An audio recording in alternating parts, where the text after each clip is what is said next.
Good afternoon, everyone. Happy PA Day, everyone. Happy. And I just want to say congratulations in advance to all those award winners. We'll see them later on. First time, I think we see so many people dressed in the same attire here, seated here today. It's like a sea of red. So very nice, very nice. I thought I'll share a few things based on some surveys, and then hopefully you can see this, reflect yourself, think about it from the perspective of how you experience your job on the ground. I mean, after all, we are People's Association. We are dealing with people every day, whether you're at HQ thinking about policy or on the ground actually interacting, dealing day to day with people. So, PA started in 1960, so many years ago. In fact, the starting of PA and its mission and what its vision is supposed to be, and how it's supposed to serve our nation, Singapore. If you think about it in 1960, for someone to think about setting this organization up is really very long-term, very prescient, and certainly relevant then, and I would say even more relevant today. And you think about how former Prime Minister Lee Kuan Yew formed PA at the time when Singapore was struggling, trying to deal with race riots, racial relations, trying to pull a country together. First, in 1960, at a point in time, trying to cajole people, to get people to buy in to the thinking that we should join up with Malaysia. That was difficult as it was then. So we did join up, but very quickly, we couldn't stay joined up anymore. And so PA started off in very difficult times, trying to cajole people, trying to knock the door to door, every door. And in a way, we are doing the same thing today. We are trying to keep ourselves, our country, our society strong against the forces of the external world and the external challenges. I think it doesn't need for me to remind you that we are living in such a volatile world. If we don't stay united as a country, we don't build that cohesion, we don't build that societal spirit, we are not going to be able to withstand this. It's tough enough as it is, but if we are not united in our own country, it's much harder. And our own country is diverse, is multicultural, multiracial, and there are fault lines that exist in this country that in many other countries you might not see the same fault lines. There's a lot more homogeneity and uniformity in other countries. Whereas for Singapore, we look at it very differently.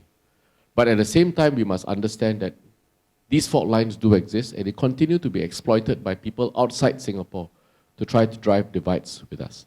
So I thought today I'll just share very short 6 slides with you to illustrate something that I have gathered over the last year or so, talked about. I chair the Integration Council, so we look at what steps we take to try to integrate our people. And I also chair the steering committee on race relations, working with all the different religious organizations, society, and so on. And I thought I'll just share some learning points with you through a few slides. So first, I think we all sort of seen this before, the perceived conflict between people with different ethnic or racial backgrounds. So when you do this is by the Pew Research Center, very well regarded research center around the world, and we figure quite prominently well in this survey. 7 out of 10 Singaporeans are either no conflicts or not very strong conflicts. That's the feeling that we have. You contrast that to the US, Canada, France, Italy, at the top spectrum, there's a lot more societal conflict. And I think we know this. This has been our unique selling point, it's been what we pride ourselves for over the many decades. Discrimination, is it a problem based on race, ethnicity, and so on? Real problem again in the same 4 countries, US, Canada, Italy, France, and again we figure quite well on this scale. So I think from an international perspective, from how we compare with other countries, I think we have done well. And we did well because we have had set up institutions after institutions and policies after policies to deal with this. We have PCMR, right? Presidential Council of Minority Rights, probably amongst the few countries in the world where after you pass a piece of legislation in Parliament, after you debate, after you pass the motion, after you have the 3rd reading, it is still not law until the PCMR looks at it. And what do? They look at it to check whether anything in there compromises the rights of the minorities in Singapore. So even after Parliament has passed it fully, you can't call it law until PCMR says okay. We have the Constitution that says from the very beginning of our independence in 1965 that every government must promote the rights of the minority. It is an obligation on every government. Right? So it's not just playing to the majority, because if you want to play to the majority, it's very easy. And frankly, if you think of the politics of many other countries, if your country is majority of a particular race and you design a policy that benefits that particular race, what are you likely to get as a political outcome? That's common sense. But in Singapore, I think that is something that we must fight against, guard against, and make sure that it's something that we do not just at the Constitution or in government, but it's part of our everyday life.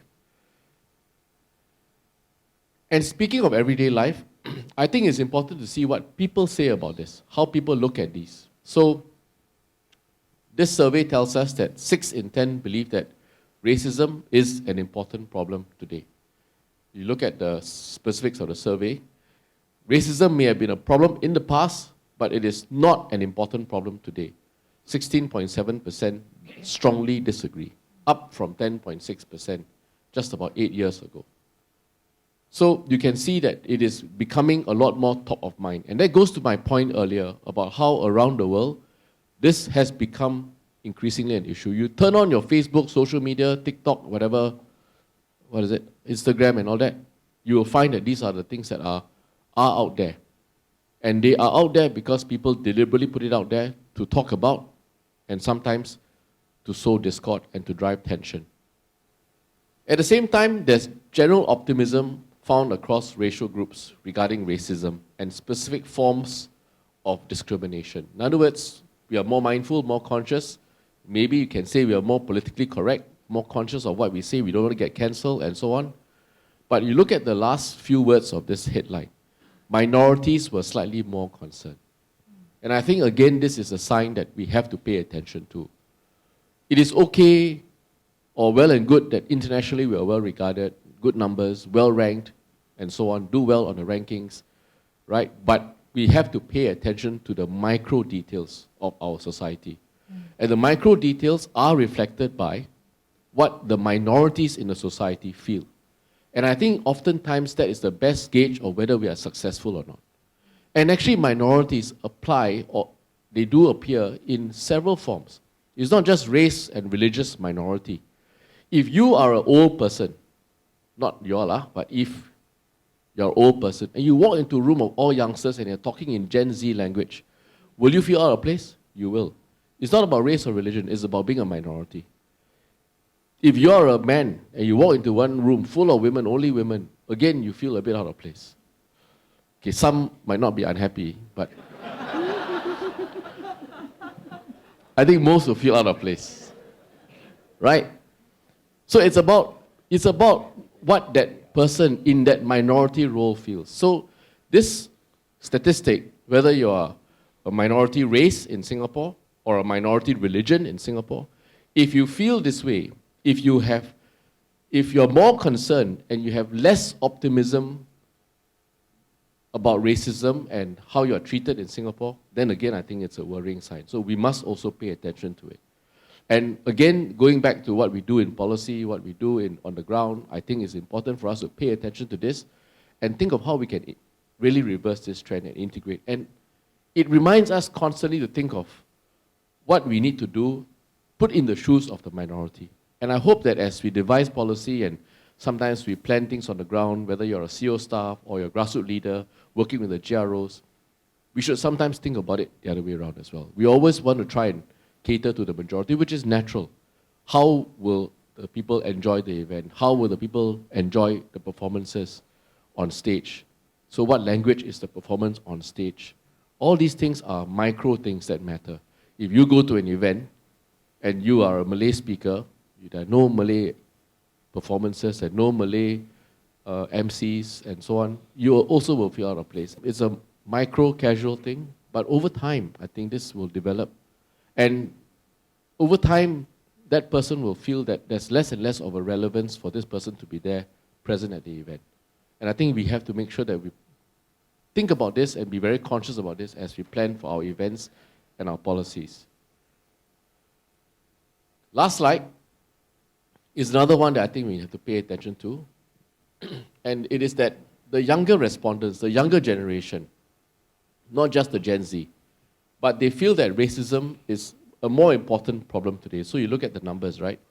So strongly disagree has grown from 12.8% to 27.2% in the 8-year period for the 21 to 35-year-old. This is probably the fastest growing age band who feel that it is an issue today because they strongly disagree with the statement. So the bottom line is, I think we also need to cater to a new generation, a new mind share, a new thinking, and a new way of approaching the problem. Sometimes, I do something or make a remark, and my own kids will say, hey, cannot say that like that. Not about race, but it's just the way we speak. And we don't mean ill will, we are not malicious, but sometimes these things, especially in an audience who don't have a chance to interact with you and ask you, or maybe you're not so familiar, it creates that impression. So I think we also have to be a bit more mindful of how we come across. And when there are opportunities to discuss this, especially with the younger generation, I think we should. And all of us here, not just whether you are a grassroots leader or a GRA, but all of us here, when you interact with your own sphere of influence, your own staff in PA, your own colleagues, the grassroots leaders that you deal with, the GROs that you help to oversee, the public who comes to talk to you. I mean, these are all occasions and touch points for you to try to have a bit of care when we deal with the public, we deal with other people, and to have that bit of influence to try to reverse these trends. Okay? So minorities, young people, how we look at things, how we interact as neighbors, all these are all, to me, the micro signs that actually lie beneath the surface. So I showed you the first couple of slides because, this is what the world says things about us, right? This is what other people say about us. When you look at Singapore, they say you're a model of such a good governance system on multiculturalism. You're a model of success for society, social cohesion. It's good, but let's not get carried away. Let's, at PA, always look at the bottle being half empty. Because it is important for us to constantly strive to make this a never-ending journey, to try to strive to achieve excellence and cohesion in our society. Okay? So I leave you with these thoughts. I mean, we can do a dialogue. You can share your experiences with me. You can talk about how you see it. Whether you agree with me, you might not agree with me. You might think of there are other examples. I'm happy to hear from you. Okay? But on this day, this PA Day, I thought as we celebrate our anniversary, we celebrate our mission, our vision, and so on, it's important to still remind ourselves that actually with all these things that are said about Singapore and our society, all the good work that we put in, much of which comes from PA to achieve this harmony in society, there is still a lot more that we need to do and that we should not ever, ever be complacent. Okay? All right. Thank you.